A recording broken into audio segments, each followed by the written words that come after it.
Hi అండి, అందరూ ఎలా ఉన్నారు?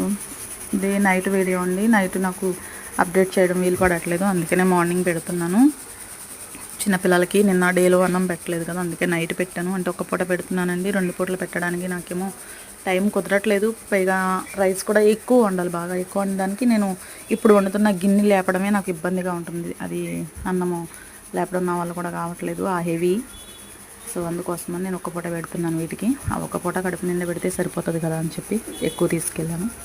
ఇంకొకటి ఈ మంత్ ఖర్చు అయిన వివరాలు, నాకు ఎవరో డబ్బులు పంపించారు అనే వివరాలు కూడా మీకు చెప్తాను. దాసరి భారతి గారు 200 రూపాయలు పంపించారండి. ఇంకొకరు నక్క పవన్ కుమారు 100 రూపాయలు పంపించారు. సీమా సిస్టర్ గారు అయితే మొత్తం రైస్ అంతా, మంత్కి రైస్ అంతా ఆవిడే పెట్టుకున్నారు, 2000 రూపాయలు మొత్తము. ఇంకా ఆవిడ పంపించిన 2000 రూపాయలు 140 రూపాయలు నా దగ్గర ఉన్నాయి. అందులో నిన్న 120 రూపాయలు పెట్టి నియోమిక్ ట్యాబ్లెట్లు ఇంకొక 10 తీసుకున్నాను అనమాట. లాస్ట్ వీక్ ఒక 10 తీసుకున్నాను నేను, అవి అయిపోయినాయి. నిన్న ఒక 10 తీసుకున్నాను. ఇంకా నాకు అయిన ఖర్చు అయితే పెడిగ్రీకి అయిన ఖర్చు ఉంది. ఇంకా ఏమంటే ఎగ్స్ తీసుకున్నాను, ఫిష్ తీసుకున్నాను. ఎగ్స్కి ఏమో 500, ఫిష్కి 300.